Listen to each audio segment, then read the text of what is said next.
Continúa gobernando la vida diaria en China. El cierre total y después la apertura general con cero tolerancia al COVID y ahora pues una apertura con más libertades. Y lo que parece ser en medio de todo esto, otra ola de contagio.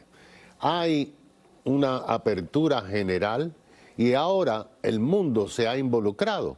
Tanto Estados Unidos como la Unión Europea han exigido que los viajeros de China se hagan la prueba para poder entrar y Beijing ha respondido con la amenaza de tomar contramedidas. Hoy vamos a analizar esta confusa situación con una experta, Francis Martel, editora internacional de Breitbart News, especialista en China. Bienvenida, Francis. Yo creo que la primera pregunta que tendría que hacerte sería, ¿dónde está la verdad en lo que está pasando en China? Porque realmente es difícil de comprender lo que está ocurriendo en ese país. Bueno, la información que sabemos que es auténtica es muy caótica. Viene de medios sociales chinos que son muy fuertemente censurados. Entonces son videos que salen y se borran después de 20 minutos, media hora. Muchos de esos videos están en Douyin, que es la versión china de TikTok. Y lo que se ve son hospitales llenos de personas en camillas en el medio de los pasillos, casas de funerarias y lugares para hacer crematorios llenos de personas, líneas por millas y millas de carros con muertos tratando de entrar a estos lugares para procesar a sus muertos.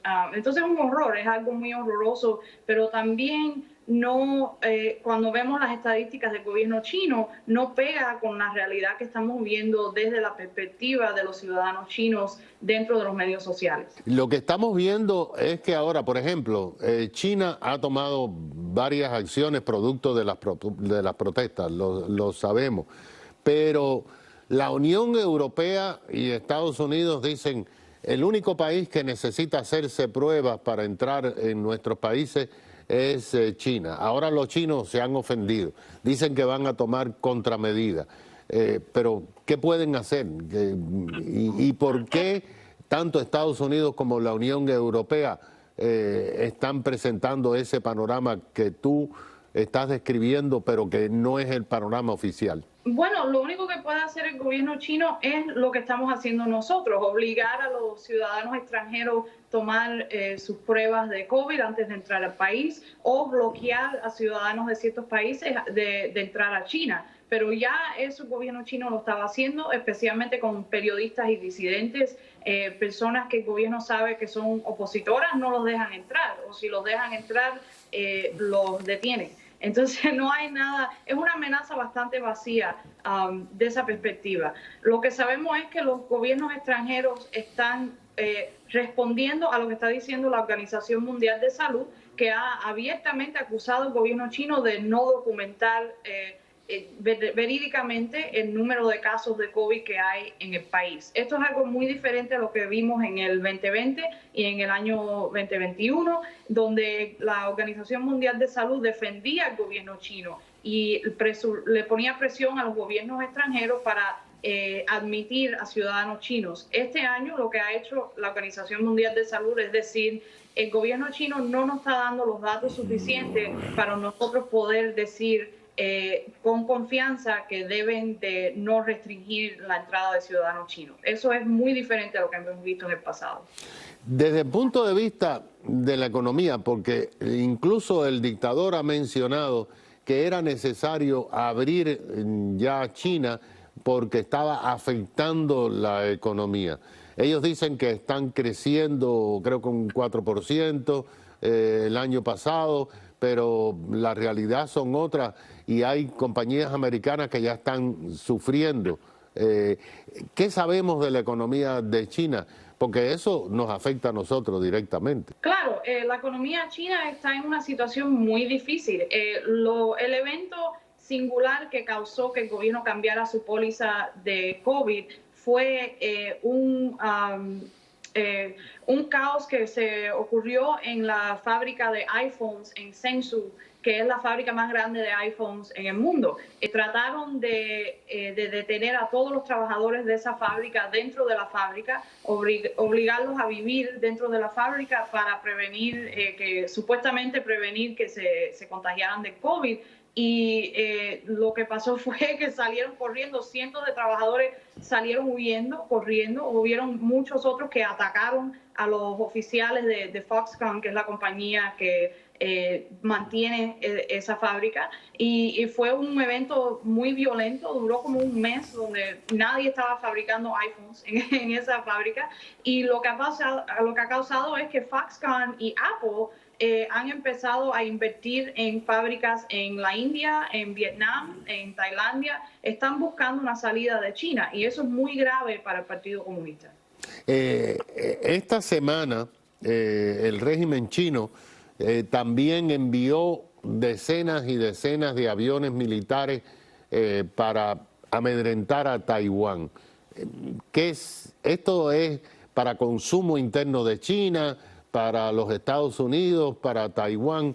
¿Cómo tú consideras que está ocurriendo esta amenaza? Yo creo que sí es un resultado de falta de confianza del pueblo chino hacia su propio gobierno. Es para cambiar la conversación, para discutir la reunificación, como le dicen ellos, a la colonización de Taiwán, porque tienen un problema muy grave con disidencia dentro del país. Han habido cientos de manifestaciones en el último año dentro de China. El último fin de semana de noviembre hubieron cientos de manifestaciones donde habían miles de personas en la calle en ciudades como Beijing, Shanghai, dentro del mismo Hsinchu donde está la fábrica de iPhone. Entonces, y eso no ha parado. El cambio de la póliza de COVID no ha detenido esas manifestaciones. Muchas de esas manifestaciones son violentas. En el Año Nuevo hubo una manifestación enorme en la provincia de Henan donde destruyeron vehículos policiales, atacaron a policías. Entonces, el pueblo chino está muy cansado del Partido Comunista y ya no tiene miedo.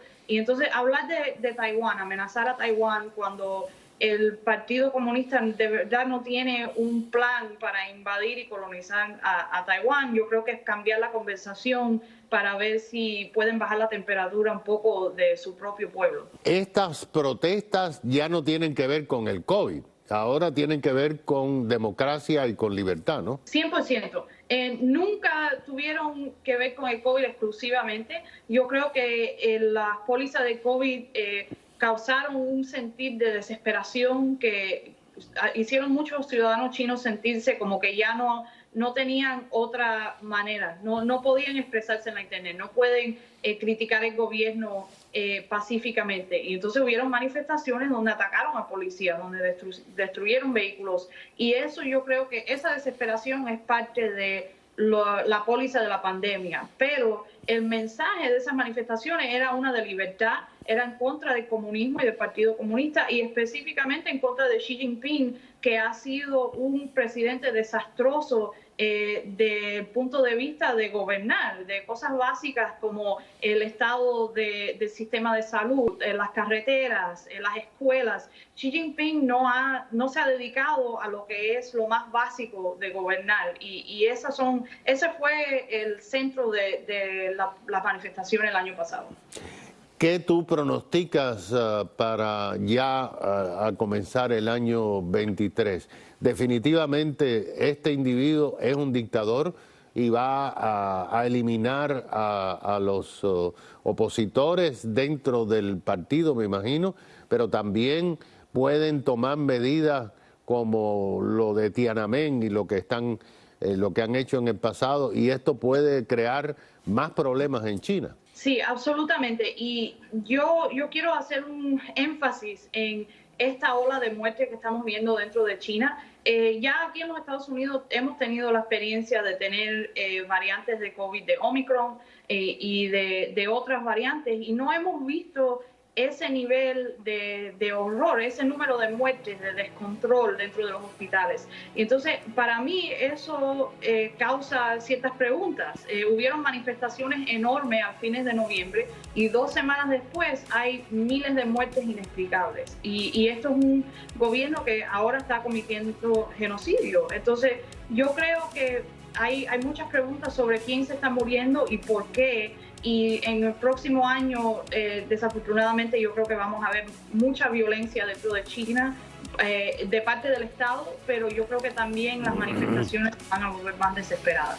Muchas gracias, Frances. Es Frances Martel, editora internacional de Breitbart News, hablándonos desde New Jersey, experta en China. Enseguida regresamos.